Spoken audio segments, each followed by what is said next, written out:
Hammaga assalomu alaykum. Siz bilan oliy ma'lumotli psixolog, magistr Salijanova Zebo Bahromovna. Assalomu alaykum hammaga. Umida Zakirova, oliy ma'lumotli xalqaro toifaga ega magistr psixologi. Bugun ustoz shogird kursi haqida, uni ichidagi har bitta mavzular, aynan shu 1 yillik ustoz shogird kursimizdagi qanaqa mavzular bor? Qizlarga qiziq va qaysi mavzular bo'yicha qizlar natija oladi, qaysi mavzular bo'yicha bemalol ishla oladi yoki shunchaki uy bekasi o'zi uchun o'z ustida ishlab rivojlanmoqchi, ko'proq bilimga ega bo'lmoqchi, o'zini krugozorini, tafakkurini ko'tarishi uchun ham shunchaki kelib rivojlanishi uchun qanaqangi saralangan mavzularimiz bor.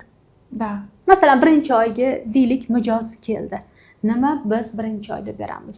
Xo'p, birinchi oyda nima bo'ladi? Albatta, birinchi oyda siz psixologiya fanida qiziqishingiz hisobga olingan holatda diplomingiz bormi yoki balkim o'zingiz uchun o'rganmoqchimisiz? Biza baribir birinchi oyda baza beriladi. Ya'ni qanaqa baza?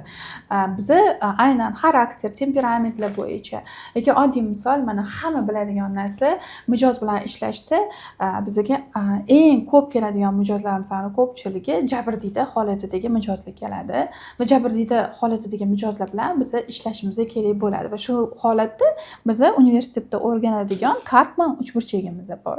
Bizani jabrdiyda, qutqaruvchi, ta'qib qiluvchi, ya'ni har bir jabrdiydani oldida qutqaruvchi va ta'qib qiluvchisi bo'ladi. Lekin psixolog sifatida siz qutqaruvchi bo'la olmaysiz. Psixolog sifatida siz ta'qib qiluvchi ham bo'la olmaysiz. Jabrdiyda kursdo'chilik bo'la olmaysiz. Jabrdiyda oldingizga keldi mijoz sifatida. Sizni yo'lingiz nima bo'ladi? Siz qaysi yo'lni tanlashingiz kerak? Если bizda universitetda o'rgatilgan Karpman uchburchagida agar yoningda jabrdiyda bo'lsa, san yo qutqaruvchi yo ta'qib qiluvchi bo'lishing kerak. Biz ikkalasini ham ola olmaymiz. Biz o'zimizni aynan buni programmada o'rgatamiz. Qandoq qilib o'zimizni pozitsiyamizni qo'yib berishimiz, Karpman uchburchagidan qandoq qilib chiqishimiz va shu chiqqan holatda to'g'ri obyektiv yo'nalishlarni ko'rsatishimizni har birini o'rgatamiz darsimizda. Ya'ni birinchi darsimiz ko'proq nazariyani eng zo'ri bo'ladi, qaymoqlari, eng keraklilari birinchi oyimizda beriladi. Biz u yerda yana genetikani ham o'rganamiz. Ya'ni genetikani qaysi yo'nalishda?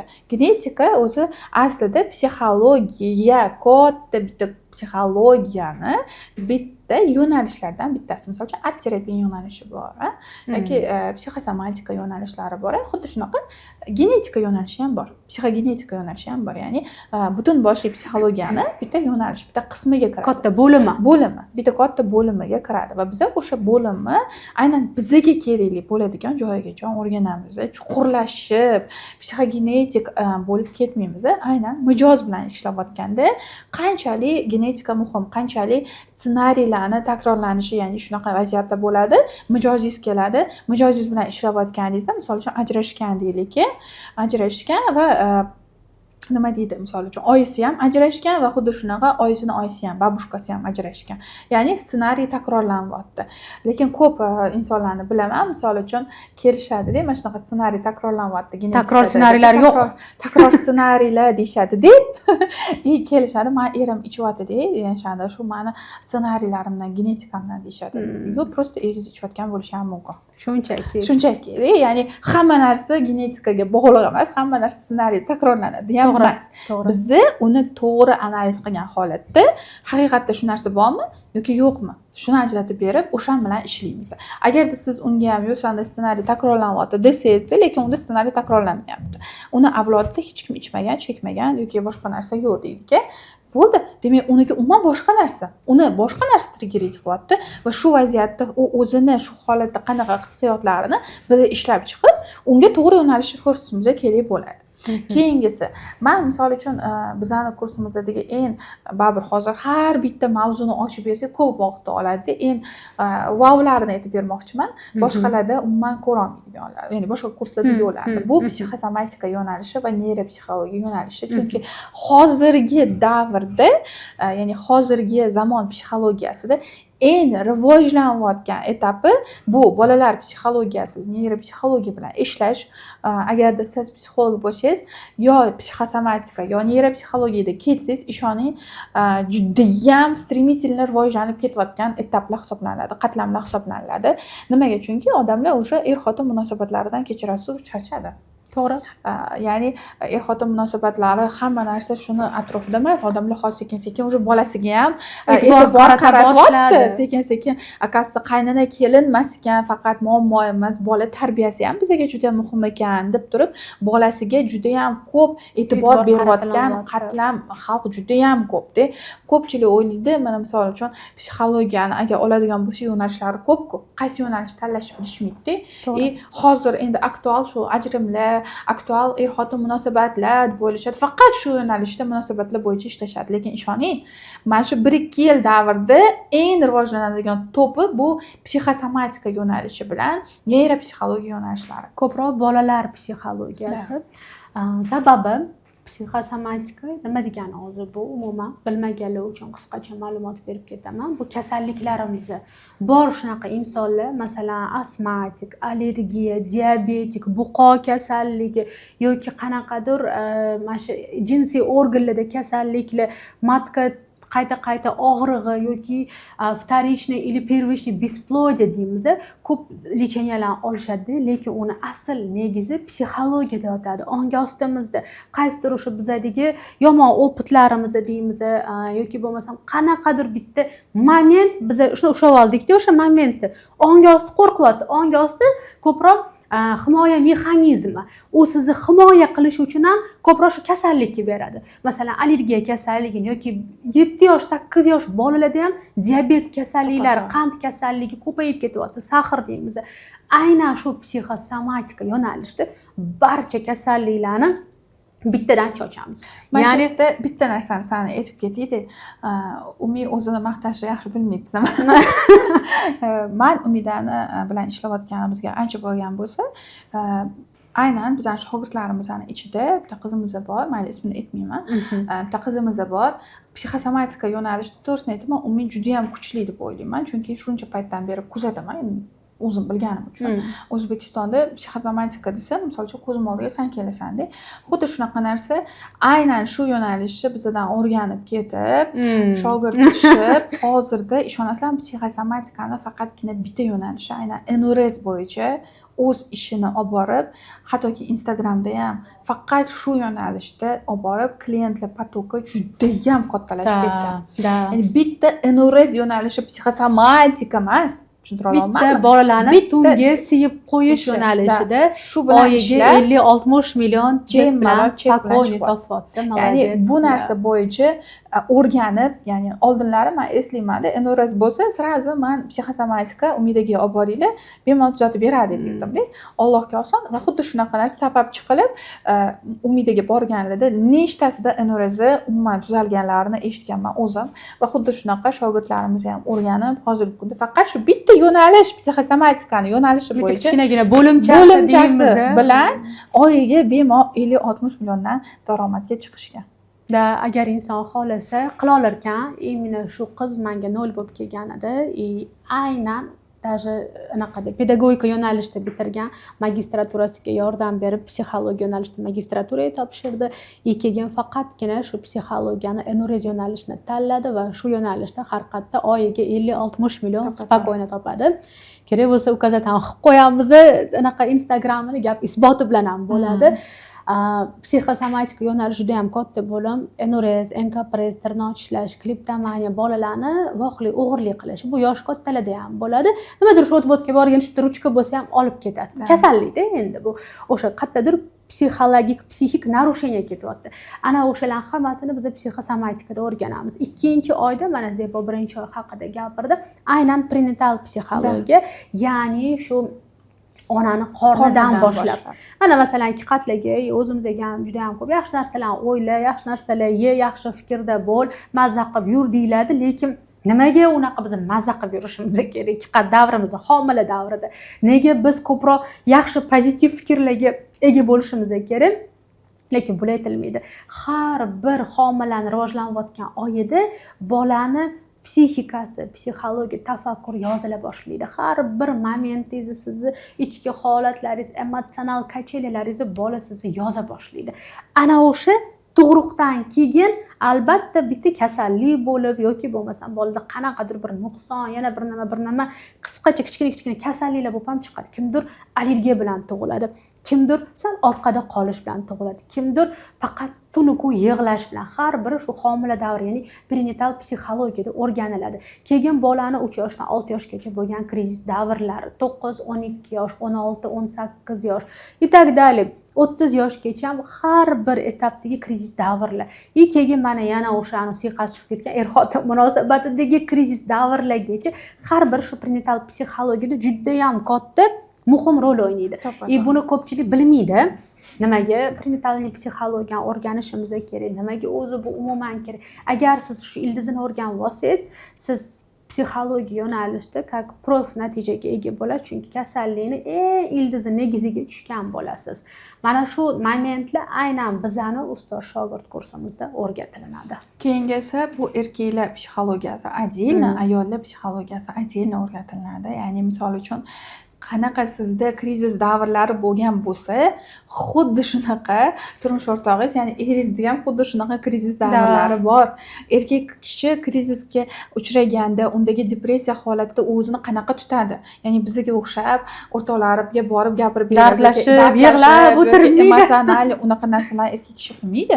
Ularni umuman o'zini tutish xarakter xususiyati bor. O'zini dunyosi bor. O'zini dunyosi bor. Misol uchun aytaylik, turmush o'rtog'ingiz xolerik deylik, misol uchun. O'zi aslida xolerik deb aytish ham noto'g'ri, chunki psixologiyada biz uni yordamchi, ya'ni dominantni yonidagi qo'shimchasi bilan aytishimiz kerak. Ya'ni misol uchun xolerik melanxolik umuman boshqa inson, xolerik sangvinik umuman boshqa inson. Buni siz faqatgina inson, mana men har safar shogirdlarga ham, qizlarga ham aytaman-da, klientingiz kirib keldi, birinchi qadamlaridan, kiyinishidan, tanlagan ranglaridan, o'zini tutishidan, sumkasini qayoqqa qo'ydi-yu, nima qilib, qanaqa qilib o'tirdi, qanaqa temperda gapiryapti, shuni o'zidan siz dominantini va uni qo'shimchasini yonidagini bilib olishingiz kerak. Chunki shunga qarab siz muomala qilasiz. Shunga qarab unga tushuntirishni boshlaysiz. Aytaylik, xolerik melanxolik bo'lsa, unga umuman boshqacha strukturalar bilandir, balkim unga to'g'ri keladigan qanaqadir holatlar bilandir tushuntirib gapirib berishingiz kerakdir. Yoki misol uchun flegmatik kelyapti oldingizga, flegmatik melanxolik, flegmatik sangvinik kelyapti, unga umuman boshqacha yo'nalishda tushuntirib berishingiz kerak. Shuni hammasi, yoki misol uchun erkak kelyapti oldingizga, aytaylik, erkaklar bilan ishlaydiganlar bor, misol uchun ular kelyapti, ularga qanaqa yo'nalishda gapirishimiz kerak, yoki ayol kishi kelyapti, unga qanaqa yo'nalishda gapirishimiz kerak. Shuni hammasi sizga bosqichma-bosqich o'rgatiladi. Ya'ni erkaklar psixologiyasi, ayollar psixologiyasi va xuddi shunaqa munosabatlar psixologiyasi, konfliktologiya обязательно o'rgatiladi. Ya'ni konflikt munosabatlariga kirishish, konflikt munosabatlardan chiqish, qaysi yo'nalish, qaysi pozitsiyalarni egallashimiz kerak. Bularni hammasi sizlarga birma-bir tushuntiriladi. Yana shu o'rinda aytib o'tmoqchiman, travmalar. Bu juda ham katta mavzu.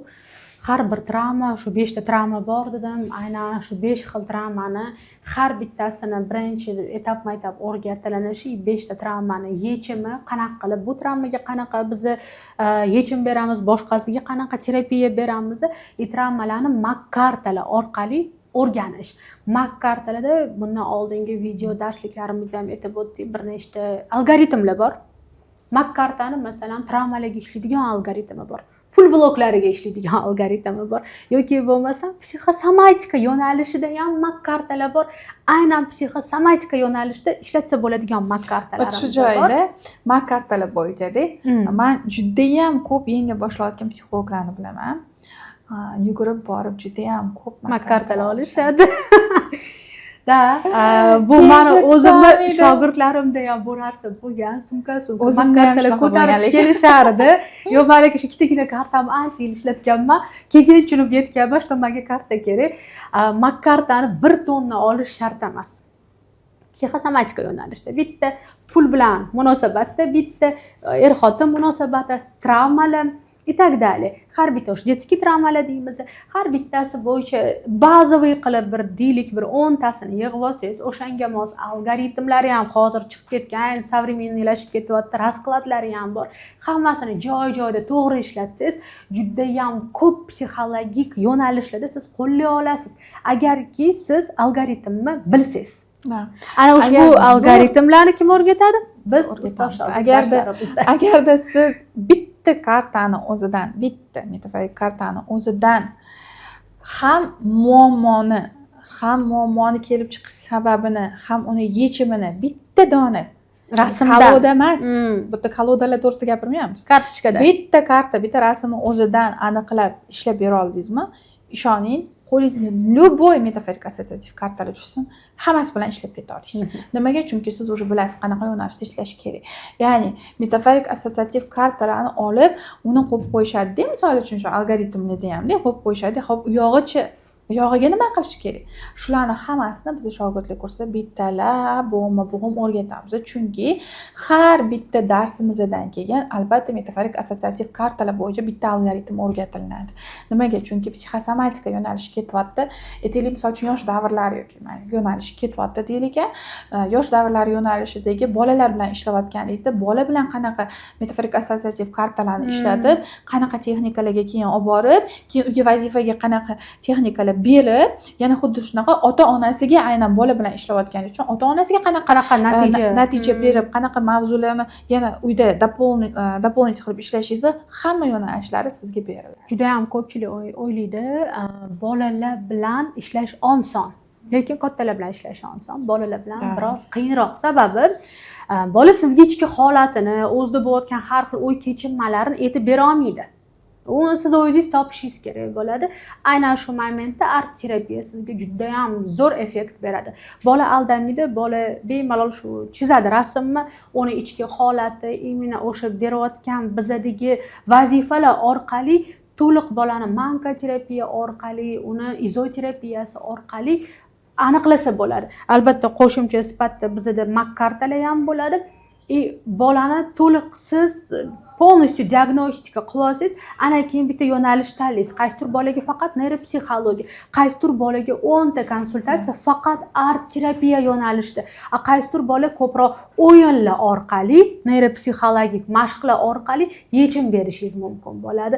Masalan, mana 4-5-oyimizda gestalt terapiya, KPT, tranzakt analiz ko'pchilik bilmasligi mumkin. Aynan shu nauchniy psixologiya yo'nalishida to'liq ma'lumot har bitta shu misol deylik gestalt terapiya. Gestalt terapiyaga biz nima bera olamiz? KPT bo'yicha biz nima bera olamiz? Tranzakt analiz bo'yicha har biriga bittadan texnika, metodika. Siz masalan gestalt terapiya haqida psixolog sizda bilmasangiz bu mumkin emas. Buni iloji yo'q. Yoki bo'lmasam KPT deyotganda siz ma'lumotga ega emassiz. Aynan biz shogirdlik kursida shunaqangi har bir mavzuni oldik, o'ylab tuzildi bu metodolog bilan birgalikda. Har bir mavzu bo'yicha siz professional darajada yo'nalishga o'zingizga eng muhimi ma'lumotga ega bo'lasiz. Klient so'rab, masalan, menga faqat bo'ladi shunaqa klientlar gestalt terapiyasi bo'yicha shu gestalt terapiyada meni natijaga olib chiqing deyshadi. Bo'ldi, siz gestalt terapiyasini bilasiz, siz unga kerakli texnikani bilasiz. Bemalol faqat gestalt terapevt deb keladigan klientlarimiz bor. Ana unga o'sha siz bera olasiz natijani. Yoki faqat menga KPT bo'yicha, shu bo'yicha men natijaga chiqishim kerak, shu yo'nalishda men bilan konsultatsiya qiling deydi. Aynan siz shu yo'nalishda konsultatsiya qila olasiz. Va xuddi shunaqa biz har bitta dars davomida sizni har bitta shu berilayotgan mavzuda eng birinchi navbatda siz o'zingiz ustingizda ishlaysiz. Sizga uyga vazifalar beriladi. Shu uyga vazifalarni yaqinlaringiz bilan, tanishlaringiz bilan o'tkazasiz. Oddiy misol uchun simvol drammani o'zi aytaylik-ki, simvol dramma art terapiyalarni o'zini bir xil faqatgina anaqadan chiqish uchun, ma'lum bir holatdan chiqish uchun ishlatishni o'rgatishadi. Lekin biz sizlarga analiz qilish uchun ham o'rgatamiz. Ya'ni ichki holatini, rasmni qanaqa qilib chizgani, joylashuvi, rasmni qanaqa interpretatsiya qilish kerak, nimaga e'tibor berish kerak. Xuddi shunaqa podsoznaniya bilan ishlayotganimizda, ongi osti bilan bilan ishlayotganimizda turli xil texnikalar beriladi. Shu texnikalar orqali uni har bitta holatini aniqlab berishimiz mumkin bo'ladi. Yoki misol uchun shunaqa даже praktikalarimizda bo'lgan, aynan podsoznaniya bilan ishlayotganimizning o'zida где-то shu 11-12 yoshlarida yaqin insoni tomonidan misol uchun jinsiy zo'ravonlikka uchragan qizlarimizni ham bitta podsoznaniya bilan ishlab, ong osti bilan ishlab topganmiz. Yoki misol uchun hozirgi kunda aynan jinsiy munosabatga kirishayotgani, qanaqa darajada bo'lyapti, nima bo'lyapti, shuni hammasini oddiy rasm chizish orqali shuni analiz qilib ham o'rgatganmiz. Shu orqali ham bemalol keyinchalik mijozlaringlar bilan ishlashingiz mumkin. Ya'ni siz darsga kelganingizda eng birinchi navbatda 12 oy oladigan narsangiz bu bemalol o'zingiz ustingizda ishlashingiz. Ya'ni eng zo'r bonusi ham deb ayta olaman. Bilimlarni olganingizga yarasha o'zingiz ustingizda ishlay olasiz. Samarsangiz oshadi. Из-за того, что sizga berilayotgan metodika, texnikalar, hamma qo'llanmalarni o'zingiz уже ko'rdingiz. O'zingiz ustida ishladingiz va xuddi shunaqa sizni oldingizda keyslar bor. Ya'ni siz bilan o'qiydigan guruhdoshlaringiz bo'ladi. Ularni eshityapsiz, ular bilan ishlanayotganini ko'ryapsiz, o'zingiz uchun yozyapsiz plyus-minuslarni. Qayerdan qanaqa, nima, misol uchun aytaylik, sizdagi muammo boshqa insonda umuman boshqa muammo bo'lishi mumkin va siz dars davomida bitta texnika turli xil muammosi bor insonlarda qanaqa ishlanishini guruhda уже ko'rib o'rganasiz. Va buni o'rganganingizdan keyin o'zingiz ustida ishladingiz, boshqalarni kes sifatida foydalandingiz va xuddi shunaqa borib boshqalarda ishladingiz, uyga vazifalarni o'tkazdingiz, ishlab qaytib yana darsga kelganingizda siz уже ayta olasiz, mana shu joyda menda qiyinchilik bo'ldi. Misol uchun oddiy metaforik kartalarni oladigan bo'lsak, mana shu joyda ishladim, mana bu savolni berdim, keyin tupikka kirib qoldim. Nima deb savol berishni bilmay qoldim yoki qanaqa qilib uni rasmga qaradida, har qanaqasiga savol bersam ham rasmni tahlil qilgisi kelmadi, yopib qo'ydi, olib qo'ydi. Ishlagisi kelmadi. Bunda nima qilish kerak? Shu holatlarni kelib aytasiz, biz sizga yana maslahat beramiz. Yana ko'rsatamiz qanaqa qilib ishlash mumkin, yana qanaqa variantlarda ishlash mumkin. Bo'ladi xuddi shunaqa voy Umida aytganidek, misol uchun har xil insonlar keladi. Kelganida misol uchun metaforik kartalaringizni endi olib qo'yib, u bilan ishlamoqchi bo'lsangiz, yo'q, men kartalaringiz bilan ishlamayman, bu falonchi deydi. Yo'q, men qabul qilmayman. Rasmimni ko'rsatsangiz ham yo'q, kerak emas menga, buni olib tashlang deyishadi. Bo'ladi. Klient baribir har xil inson keladi, har xil qadriyatlari bilan keladi. Unga shuni to'g'ri tushuntirib bersangiz ham uni onga qabul qilmasligi mumkin. O'shanaqa paytda voy men faqatgina metaforik kartalar bilan o'rgangan odam deb o'tirmaysiz, to'g'ri. Siz olasiz, bo'ldi deysiz, o'zini holatidan kelib chiqib psixoanalizdan foydalangan holatda, undagi triggerlarni aniqlagan holatda, undagi o'sha ichki blok uстановkalarni aniqlagan holatda to'g'ri yo'nalishda dальше yana ketasiz boshqa metodika, boshqa texnikalar bilan. O'sha texnikalar bilan ishlaysiz va to'g'ri yo'nalish ko'rsata olasiz. Ya'ni 12 oy davomida sizda oddiy so'z bilan aytadigan bo'lsak, bitta papka paydo bo'ladi miyangizda ham va xuddi shunaqa qo'llanma ham papka paydo bo'ladi. Aynan texnikalar, metodikalar, uni ishlatish, uni interpretatsiya qilish, uni to'g'ri yo'lga keyinchalik rivojlantirish, qo'llash bo'yicha. Agar ustoz shogird kursimiz sizlarga ham qiziq bo'lsa, Shapka profili biosida ustoz shogird kanali bor. Juda ham ko'p foydali, shunchaki tekinga ma'lumotlar bilan bo'lishamiz va Instagram tarmoqlarimiz orqali direktga yozsangiz, anketa so'zini yozib qoldirsangiz, biz sizga shaxsan Zebo va men to'liq ma'lumot beramiz, aloqaga chiqib o'zimiz sizni diagnostika ham qilamiz. Undan tashqari YouTube biosida bizani aynan psixolog va psixologiyaga qiziqadigan insonlar uchun maxsus kanalimizning silkasi bor. Bemalol unga bosib bizani maxsus kanalimizga obuna bo'lishingiz mumkin. U yerda bepulga biz doimiy ravishda psixologiyaga oid qonun bo'yicha ma'lumotlar yoki umuman mijoz bilan ishlash bo'yicha har xil turli xil texnikalar va xuddi shunaqa shogirdlik guruhlarimiz haqida to'liq ma'lumotlarni olishingiz mumkin bo'ladi. Rahmat, xayr, salomat bo'ling.